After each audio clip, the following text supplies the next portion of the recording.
Good morning. I'll pass over to Councillor Edge, who's going to give us our Karakia. Thank you.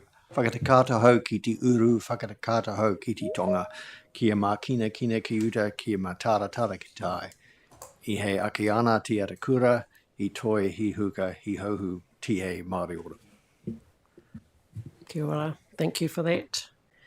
I'd just like to welcome everybody here to today's meeting of the Regulation Hearing Committee for the 3rd of September 2025. We have got two councillors already online, Councillor Robinson and Councillor Davies, and we are expecting Chair Pauling to come in online at the start of the meeting and then attend in person, and here he is. So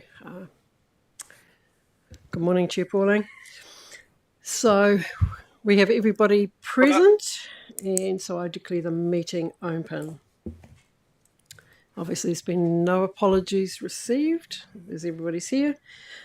Agenda item 3 is conflicts of interest. Does anybody have any conflicts of interest to declare with respect to today's agenda meeting? If there isn't, we can move on to petition, public forums, deputations and petitions, and we have received none. Extraordinary and urgent business. Is there any that anybody wants to bring to the table? Thank you. There hasn't been none. We have known. Oh, you've got some extraordinary and urgent business? I'll just signal that I'd like a bit of an update on the estuary edge resource consent, and there's been a suggestion in the public which I haven't had verified yet, that we're actually going to combine the city and the ECAN applications. Can we leave that till perhaps we do the resolution? I wanted to bring it up somewhere. And the resolution status report, I think, Okay, maybe just the appropriate place there. So if we can just come back to that one there, that'll be great, Councillor East. We've received no notices of motion. That takes us to agenda item 7.1, which is the unconfirmed minutes of the Regulation Hearing Committee, 3rd of July. Are there any matters of accuracy for these minutes? If there isn't, we have a recommendation up here on the board. Is there a mover and a seconder for that? Councillor Edge is going to move it. Can we have a seconder? Councillor East, thank you very much. Yep, thank you. So all those in favour say aye. Against? So that is carried. Thank you very much. So that takes us to today's report items for discussion. That's agenda item 8. Now 8.1, that's pages 17 to 20 of your agenda. Now I'd just like to introduce at the table, we've got Henry Winchester, our Consents Planning Manager, and alongside him Alison Cooper, our Consents Coordinator, sitting there. I think that I'll outline a summary and then we'll open it up for questions of clarity if we may. So this is to revoke an appointment of a hearing commissioner that we have previously recommended, and appoint a new hearing commissioner to decide a resource consent application for Isaac Construction. Now, if you recall, there was, I think, 3 submitters to be heard here. Staff have actually made a recommendation that we then appoint Commissioner Graham Taylor in the place. So the recommendations are there. The information's in the paper. Does anybody have any questions of clarification of staff?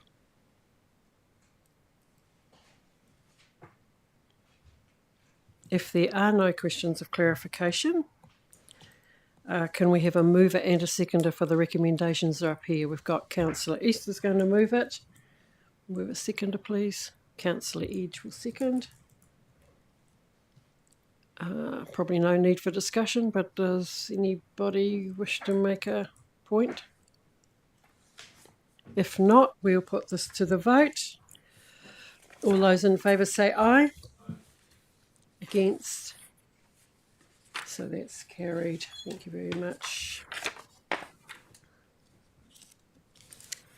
That takes us on to 8.2, which is page 21 of our agenda. Once again, this is looking to revoke an appointment of a hearing commissioner that we've previously recommended and appoint a new one for Fereday Island. Staff there have recommended that we revoke Antoinette Bezier and replace her with Andrew Henderson on this consent application. Information's all laid out in the paper, in the background of Mr. Henderson. Are there any questions of clarification for staff?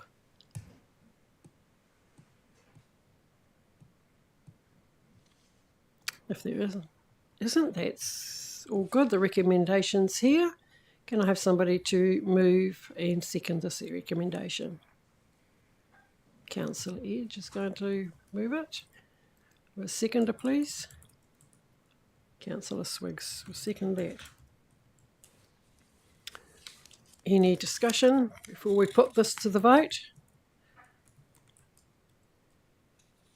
If there isn't, all those in favour say aye. Against? So that's carried. Thank you, staff. Very good papers there. Right, that takes us on to our report items for information. We've got the resolution status report there on page 25. Is there any questions around that, given that they're both green? They should probably not be, but is there? Okay, if there isn't, we have a mover and a seconder for that one. Councillor Edge will move. Seconder. Councillor Swiggs, thank you. Probably doesn't need any discussion, but does anybody have anything that they want to add before we vote on this? You want to add something? Yep. Just quickly, just the last two items that we've approved with the revoking of the people who we had normally or previously developed. Is this list still, I mean, are the people that are on the list, do we know if they're still kind of available from time to time? Because I don't see Graham Taylor's name on this list. So this is, this is the fast track list that you're looking here. These weren't fast track applications. No. These were our standard list. Yep. And there are a number of people that we can draw on. Right.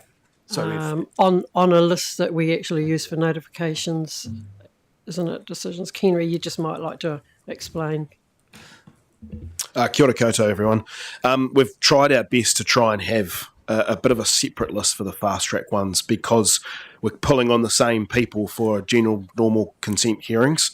So we don't want to be pulling on the same people. You'll see some of the names are the same, and that's just simply that the pool is what we have, and we don't want to pull people in from across the country and stuff if we don't have to.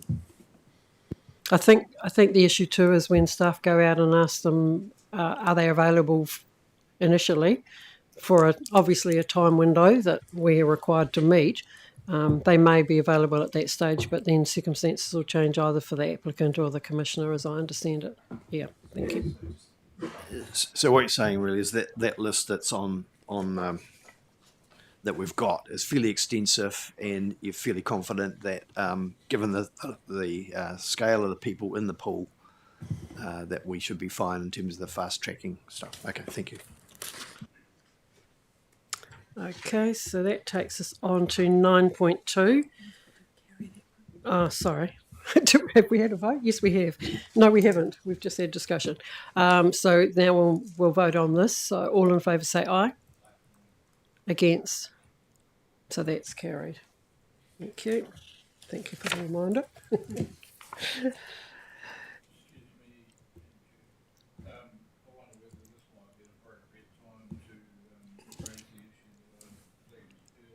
Just, we do have the next, the item is about 2 on. It's the second, the last item is looking at the recommendations and the appointments of the hearing commissioners. So I'm just wondering if we can leave it till the last item. So we're now on to 9.2, which is the Consenting and Compliance and Activity Report. And I think we've got a lot of staff in the room that are going to support the team here. And it's probably the one that's going to engage some discussions. So thank you.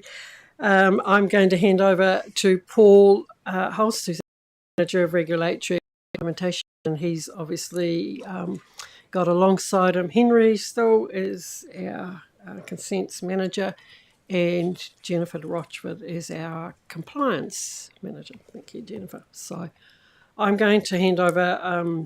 Everybody will have read this, so we can take it as read, I think. But I'm sure there's going to be some questions and some discussion here. So I'll hand over to you, Paul, to introduce it. Kia ora, committee. So just to remind the committee, recent change of terms of reference allows for us to bring operational assurance reporting to you for consenting and compliance, which I think is a really good opportunity to look at some of our key measures and targets. And as you know, this is a dashboard that we've created over several a few iterations with the committee.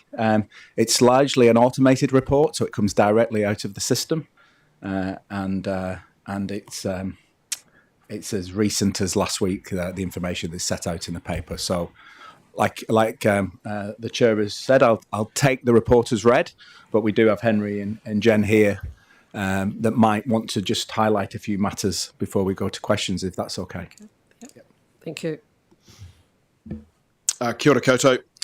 So I'm just going to run through a couple of high-level things, and then that I just want to highlight from the paper. So you'll see on page 33, we've provided a current status of the Service Measure 3, which is our ratio of consents, how many we get in compared to how many we process. Just wanted to highlight that number there, which is 1.08. This service measure was included in the long-term plan as a means of tracking the number of consents in process at any time to ensure that we aren't building a new backlog. On page 34, you'll note that our number of consent applications has dropped from 1117 down to 674. Now that number is the most up-to-date number that I have, which is a slightly different number to the one that you'll see in your paper, but I thought it was important to outline that new number.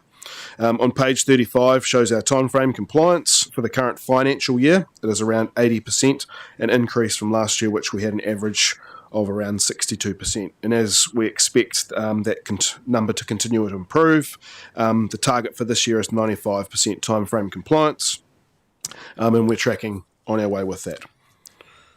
That is all from me. Do we want to do questions now? Or let Jen do it.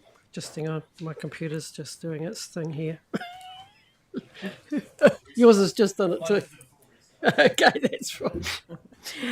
Right, I'm sure there's some questions. Yeah, that's about useless now. Would it help if Jen just does her update while your system resets? And yeah, okay. I'm going to have to refresh. So. Kia ora koutou. Just a few things on the compliance report on page 37. I'll just start. This is for the financial year to date. I think everything is tracking as per normal in compliance. For incident response, there's a very seasonal nature to the incidents that we receive. So right now we're getting quite a few domestic home heating incidents, and we have had a few dust, not related to quarries, more to the Fereday area. And then in compliance, again, it's as per normal. We've monitored 405 consents, but we've done 427 inspections. But the next page is where we're looking at the previous financial year, and you'll see that the pie charts are very similar. And so a lot of our incidents were, of course, for dust and odor issues or nuisance issues for the community. And then compliance monitoring was tracking similar with high level of compliance, and a much smaller percentage of significant non-compliances. If we go on to the next page, of page 39, I think, so this is financial year to date. Council may be a bit concerned around the percentage of incidents for service measure 7. We're right at the target on the dot, but that does have a seasonal nature. So when we're getting incidents that are at night, because it's domestic home heating, it is more difficult to respond. So it's a seasonal nature. It is not trending down. It is a normal fluctuation that we have throughout the year. And then on the other side, the pie chart there, we're just showing how we're tracking with action plans. So that gives you an indication of how quickly we can resolve some of our significant non-compliances, but then some of them move more into an abatement or, an enforcement action. And then the final page, page 40, is similar, just showing for the year that we did meet the 72% target, so 82% responding to incidents. And then, again, you can see how we're tracking with our action plans that the vast majority have been resolved, but some are still sitting in abatement notice status. That's all from me. Thank you. Okay, thank you. We can go to questions. I have a few things sort of circled, but I won't hold the floor. But I do have one that I'd just like to ask to start off. And you've just mentioned the timeframe compliance, Henry, around that we're running at 80%, and I think we've been running at those sorts of figures pretty much for the last 6 months anyway. But when you actually look at the graph on page 33, we've certainly still got a hard core of lag consents, I guess we're still calling them. And, we look there at the little pie chart right on the top, and we've got 25% of our consents still getting maximum deductions as well because of they've exceeded the timelines, and another 10% that have exceeded timelines to a various degree. How quickly do you think we can get rid of that tail? I'm not sure.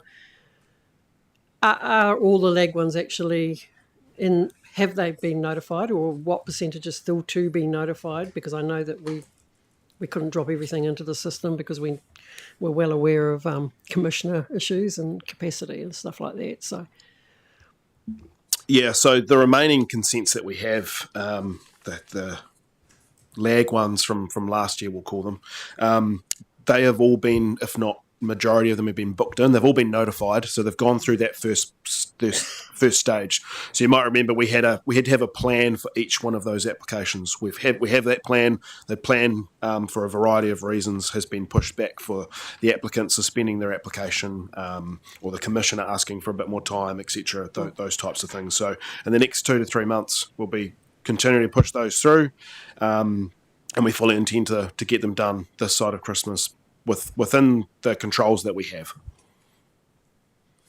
So 95% meeting their statutory timeframes for the current year is pretty aspirational. In reality, is that the feeling I'm getting? We're certainly tracking, and the thing that I would probably like to point out is that for this particular year, we're tracking really, really well for all the applications that we've currently got in. Yep. We are getting hurt by those numbers from the last year, but I don't know if Paul's got anything else he would like to add. I think at this stage we're tracking well. I think our formal response to that will be through the quarter report, the first quarter report, where we'll signal how confident we are to achieve that target. So I don't want to prelude that report, but I think at the moment the challenge is the stuff in the system obviously affects timeframe compliance, so that is a challenge. But I think probably most appropriate to be answered through that quarter report. Thank you. Right, Councillor East. Just correct me if I'm wrong, but I'm led to believe that the RMA reforms have some provision to be able to return some consents that have been in the system for a long time, or applicants aren't sort of adhering to appropriate timelines. So will that affect anything that we've got on the books at the moment? That's a very good question, and certainly the indication is at the moment, yes, there will be some of those provisions. Until we see the actual wording and all of that, we don't really know, but I'm sure there'll be a briefing and so on the RM reform piece at some point in due course. But that will be a tool potentially, and that could help us, but it's hard to know currently. So do we have a significant number of consent applications that may fall into that category? Hard to know. Every application is case by case, and we'll be looking at those. If those provisions do get punted up, we'll be looking at them and going through that. Yeah, I was probably referring to sort of historical things that have been around for a long time. Are there still a few of those? Potentially, but equally, we've also got those applications currently booked in for hearings, so those will continue to go through the process. Councillor Edge. You're just picking up on that page 33 bar diagram. I mean, it's really indicating to me that at the beginning of July, the gold colour there, 1 to 2 years old, and basically you've addressed some of those, so that band's diminished a wee bit. You've increased the processing of the 6 months sort of time frame. And really, because of some of the gold on the beginning of July have now moved up. That's why you've increased so the numbers are still there. They've just moved within your range, really. I'm interested to know in the 2 to 5 year old, or actually 1 to 5 year old, what percentage of those are the high risk consents, and are they still problematic? It would be good to know how, in terms of tracking and keeping us informed about the assurance that those really older ones that are high risk are actually diminishing. We haven't got that information in here, have we? No, it would be. Yeah, I just think, Chair, it would be useful to because it's always a question that gets asked by councillors in terms of how are we tracking on those ones, because they are very large consents affecting a lot of our system. Are you talking about compliance? Yeah. Because that bar graph I think that you're talking about on page 33 is the consents. Consents that are still in process. So there'll be a range of activities. So there. what I'm saying is that of the consents that are in play in terms of their age, what are of those consents that are high risk consents? How are they complying now, and are we managing within the system to? And it would be useful to see a little bar diagram or something to say that of those top 10 that we've addressed, we've removed them from the system because they're all sorted. But anyway, that's just a comment from that. And my other comment relating to air quality stuff, the abatement notice system. Do we understand the cost implications for the progressing and the monitoring of that? It would be useful to know what is it costing us in terms of our administering and monitoring our air quality system. Is it? Yeah, it would be good to understand that. Say, okay, then is there another way of dealing with that? But anyway, that's another. That's probably a question that we could take, or I could take to environmental regulation as the core lead, and we could feed that back through a RCD paper or something, or through the quarterly report, for example, or whatever. Yep. So we can- Just following up on that, Chair. Yeah, the reason why I'm asking that is that I read something just recently in the paper about people getting subsidies or grants or help to change from a fire, a fossil fuel thing, to some other form of heating. And just really understanding where that process is now.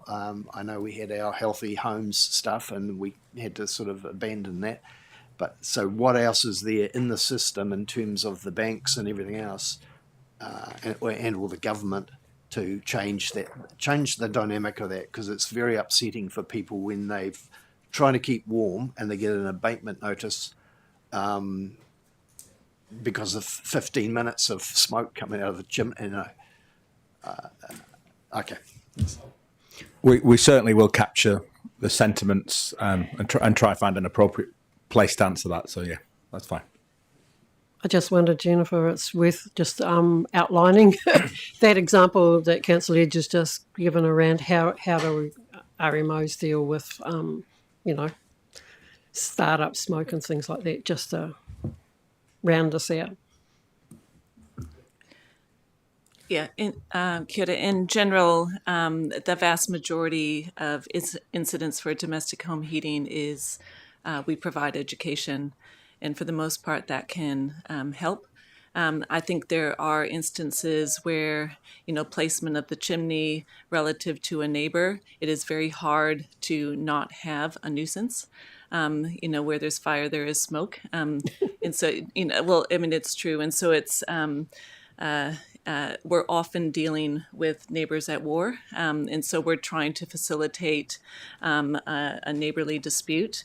Abatement notice is very rare, extremely rare, and they would have had an extensive amount of education, very much a lot of focus from us in supporting how do you burn well, how do you find good dry wood, and how do you start a fire to ensure that you're minimizing the smoke. You are allowed the discharge of smoke while you're starting the fire. It's just over a period of time then it should become that you're not seeing visible smoke. So an abatement notice is extremely rare compared to the amount of education that we provide for these complaints. Okay, thank you. Councillor Swiggs. I'll start on the consenting question that I have. I'm intrigued about the ratio between the ratio 1.5 for the last financial year, 1.08 for this financial year. Yet we've still got, we're still tracking at 80.02%. So have you scaled down the teams, or it's because that ratio is going down, or are we getting more complex style of consents coming in? And the reason that I asked around the complexity of the consents is that at some stage I want to understand what that complexity of consenting system is and where that may land, so that we can start to understand, does it need to be that complex, and how do we make it either less complex or iron out some of those issues, so that we can, rather than throw in more money and more people at this issue, try and solve it at a systemic level. Yeah, there's a couple of parts to that question. The first part is, no, we haven't scaled down, and the reason for that is Fast Track is a good example here of a huge, complex process which has been passed on to us in consents. That takes a lot of time, particularly from our more senior people. But also regarding the consent process itself, yes, the system is complex, but the reason why we have, I guess, some of the challenges currently is that there's a lot of, particularly in Canterbury, some degrading parts. Therefore, when we process those applications, we need more information to understand, etc. So yes, whilst we haven't been seeing the huge number of consents coming in, we're seeing more complex applications. That's particularly regarding the science aspect and what we need to go through for our consenting piece. So I've got two things here. One, do we need to be asking every single applicant for the same science? If there's something's degraded, is there a way to get that science so that it's a baseline? We know it. We don't need to ask every single applicant. And I'm worried, I get really annoyed by, that piece of work is owned by that person. How can we own it, or how can we do that better?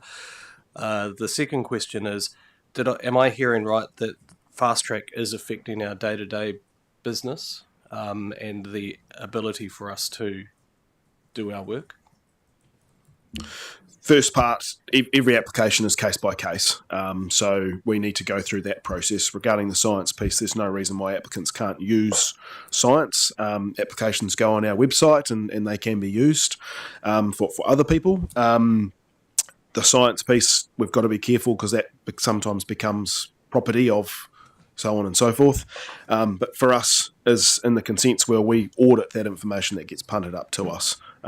We, at times in the science world, and it's not my area of expertise, do put science reports out that people use, which is really helpful, but we do have to go through that case by case.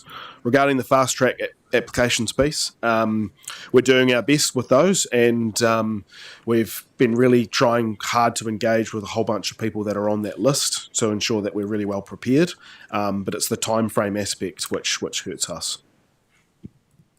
We would have had, it's probably fair to say, without the Fast Track Act, we would have had those applications as normal consents. So I'm not sure the numbers would have changed, but the intensity of the task is different. That's certainly an impact. Yeah. Okay, Councillor Robinson. Thanks for that. Just with regards to the fast track and the regular consenting that we hold, are we still at the level that we're really hoping to keep fast track consents in-house to really keep an eye on them, and outsourcing sometimes a lot of the other consents that are a bit more? Because I remember this conversation maybe 6-8 weeks ago that's the way it looked, and I'm wondering if that's changed. No, that hasn't changed. So we're doing our best to process all the fast track applications in-house. In terms of applications going to our consultants, we have less and less because of our team. But when required, through the complexity or the technical piece that might be, we send those out. But it's not as many as what we have been doing in the past. Okay, are there any more questions on this paper? If there isn't, thank you very much, staff. We have a recommendation here that we receive the consenting and compliance activity dashboard for the period 1st of July to the 21st of August 2025. Can I have a mover and a seconder, please? Councillor Edge is going to move it. Councillor Robinson's going to second it. Thank you.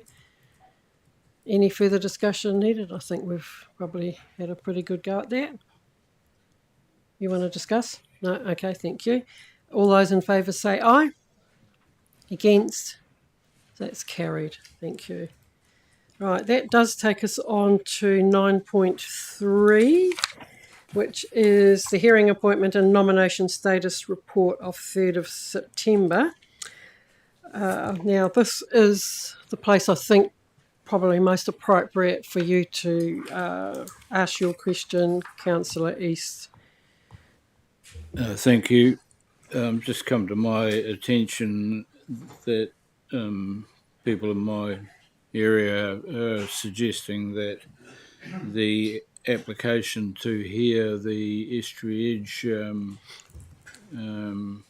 application from ourselves and the city have been combined. Certainly hasn't been anything through this committee to date. And I also believe that one of the commissioners is now not available. So this consent is one of considerable angst for a lot of people out in the coastal area, and it's dragged on, I think, for about 15 years now. So I'm just interested to know what the process is going forward and what timeline we can look at to possibly get this long-running saga over the line. I'll pass that over to Henry because that was on the 30th of July there, so you can update us. That would be great. Thank you. Yeah, so the update for this application is, as you'll remember, we publicly notified the application slightly in front of where the City Council was, so we were on a slightly quicker time frame. The City Council have now appointed the same commissioners as we have, and the commissioners have asked to see it all together. We are bringing a paper back next week. We will be revoking one of the commissioners and putting a new one in as a result of timings and things that don't work. So the update for that is, yes, we're now on a similar time frame, and that was at the request of the commissioners. Okay, you want more question?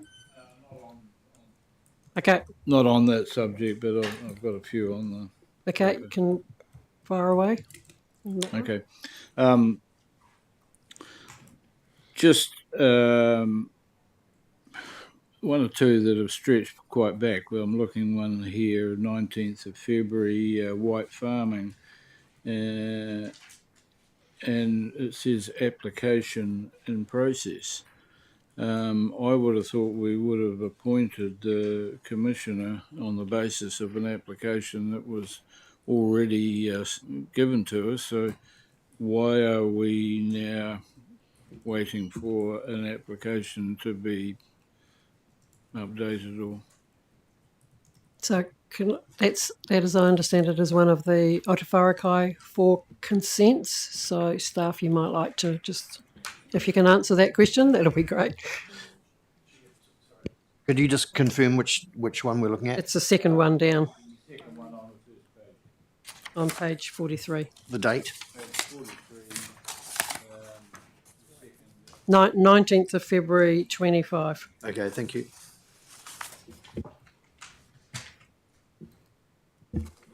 So this particular application, the reason why this is on hold is that originally was a consent review. What has happened is that their renewal application has come in, and because it's come up for expiry, so therefore that has superseded that consent review application. Now, because it's a consent review, it has to stay there until the other one is resolved. That's currently in process with the team. And I believe we're getting a request for further information back in the coming weeks. And then that application will go through its notified process if that's where that tends to go. But the reason why that is still there is because that's the consent review application. On page 44 then, 9th of April 25, Selwyn District Council, hearing date to be confirmed and then application suspended. What's the rationale with that one? The rationale for that is an applicant can suspend. It's their call to do that, which puts the application on hold. They had 130 days available, so they've done that. So they're talking with their submitters with the idea that they can get them to agree, and so hopefully they don't have a hearing. And they've asked for, they've asked for the full time. So it ends in about another couple of weeks, I think, their suspension, and that we'll move to see where they're at with that, and if there's a hearings required, then we'll organise the hearing. Okay, does anybody else have any questions around the status report that they wish to ask? Okay, just like to make people aware of our 2 nominees. This is the very last line where we put 2 names forward there. So Andrew Willis was the one, the panel chair, has appointed to that fast track application. Right, if there is no further questions, we've got a recommendation here. Can we have a mover and a seconder for that? Councillor East is going to move it. A seconder, please. Councillor Chair Pauline. Okay. If there's no further discussion, we'll put that to the floor, to put that to the vote. All those in favour say aye. Against. So that's carried. Thank you very much. That takes us on to agenda item 10, the next meeting. I'm informed that's going to be next week. We've just heard that we've got a paper coming with some info on it. And we'll leave the closing Karakia until the close of business today. So thank you very much. Thank you, staff, for attending. Thank you